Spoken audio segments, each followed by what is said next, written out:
Hello and welcome to episode 4 of my deep dives into every single campaign and side quest in Dimension 20. If you haven't seen my first 3 episodes, please go check them out. I was originally working through every single campaign that had the Intrepid Heroes in them first, and the next obviously would have been a Starstruck Odyssey. But I got a couple episodes into a Starstruck Odyssey and I was feeling a little bit burned out. And I did not want to go into that and zone out and play around on my phone and stuff. So I was like, what is a side quest that I've really been wanting to watch? I've really been wanting to watch Misfits and Magic this entire time. It seemed like the coolest campaign. Brennan was a player, which I was excited to see him as a PC, which by the way, he nailed it, and I'll go into that more. Bria Ironguard is one of my favorite people. She's absolutely phenomenal, and seeing her as a DM is a lot of fun. And kind of being this very obvious Harry Potter ripoff in a time of Harry Potter massively in the news and me paying a lot of Hogwarts Legacy, it just seemed like the perfect fit. So let's jump into my deep dive of a Misfits and Magic.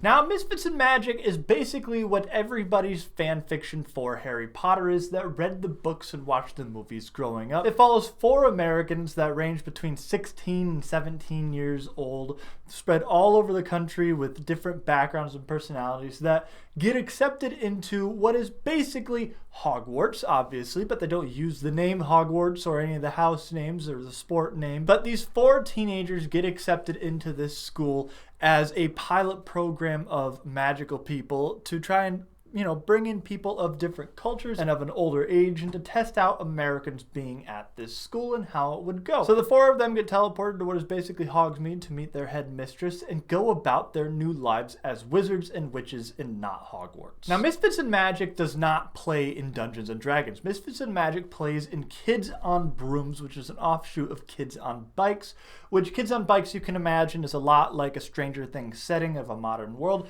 and Kids on Brooms is an offshoot of that of kids in a magical world. And there's some aspects of it that I like more and some aspects of it that I like a lot less than D&D. Now, for one, there is no actual combat or turn-based combat really within Kids on Brooms, and there's also no health, so nobody is really at danger of dying. You don't get the normal modifiers that you normally would in D&D. Instead, you get what is called grit, charm, fight, flight, brains, and brawn. And within those, you get to assign a certain polyhedral die to which one you are better at to worst at. And the DM sets the difficulty for that roll. So if you have to roll brawn and you have to roll a d4, you're not going to do great. But if you have a d20, you might do awesome. But there is always the chance of you doing better than what you think you will, because when you roll a nat of the top on that die, whether on the d4 it's a 4 or d20 is a 20, it's called a lucky break and it explodes and you get to roll it again and you get to keep doing that until it stops exploding, and that is your number that you combine all of them to.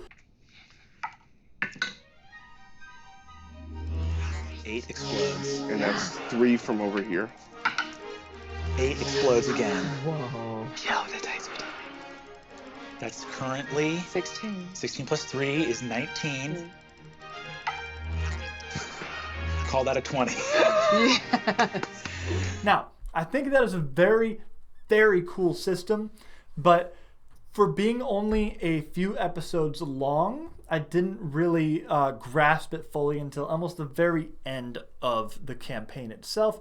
So I was a bit confused, but it does allow for a lot more role play within the world. There is really no combat episodes. It's not like in the main campaigns where you have one RP episode and then one combat episode and RP and combat and so on and so forth. It's just all role play, and I kind of like the role play the most, so I enjoyed it. Like I said, this takes place in what is not Harry Potter and not Hogwarts, and I don't remember the names of them, so I'm just going to refer to them as Hogwarts and Hogsmeade and the Hogwarts houses and whatnot. The main plot of this and the main setting is that Evan Kelp, who is Brennan Lee Mulligan's character, which, by the way, the characters are Danielle Radford as Sam Black, Erica Ishii as Dream, Lou Wilson as Whitney Jammer, and Brennan Mulligan as Evan Kelp. Evan Kelp has what they call his shadow, kind of a dark entity within him that is encouraging him to turn to the dark side and become evil, much like the like a Voldemort character within this.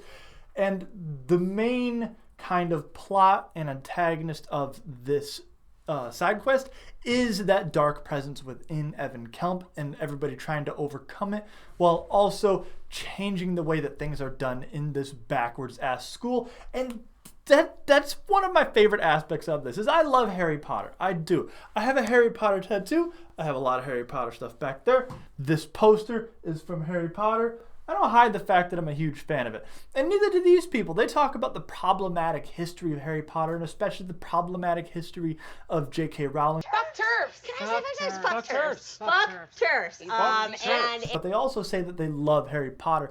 But that doesn't stop them from dunking on Harry Potter like every 5 minutes, from how weird and stupid their sport is to the fact that J.K. Rowling made it canon that they would just poop in their pants or in hallways and then vanish it, to the fact that it is unhealthy and problematic for them to separate out these kids into these 4 distinct groups, one of the group basically being just evil, which, by the way, I recognize the irony of me having a Slytherin tattoo, but Slytherin is about ambition and cunningness. That's what it is. Yeah, isn't cunning just bad smart? Yeah. Cunning is just a word for if you're smart and bad. And now the elephant in the room. Brennan is not the DM.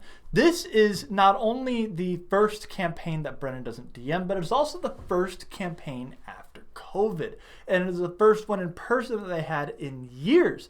And seeing Brennan be a PC is really, really cool after watching hundreds of hours of him being a DM, because he is a phenomenal PC, and more than that, it's fun to watch him having a blast and enjoying being a PC. The whole plot kind of revolves around his character. He has some of the best dialogue and best monologues within this. He basically plays this like extremely powerful dark wizard that does not want to be a powerful dark wizard and is doing everything he can to just be a nice, normal, calm, relaxed dude and enjoy his friend group. But let's talk about the other characters for a second. I want to start with Erika Ishii. I've already talked about Brennan, so let's talk about the other ones. Erika Ishii playing Dream is one of my favorite characters within this. She has this really phenomenal arc of being this, dark, brooding character that wants nothing more than to have this like dark chaos magic and to be evil, to have like a snake familiar and like a twisted bone wand, much like Evan Kemp gets. But when she gets there, her magic is princess magic. She has this like pink glittery poofy wand. All of her magic is laced with pink glitter and like rainbows and stardust. And we learn that in her past, she was much more like that. But then, she had her goth emo phase that she is currently in.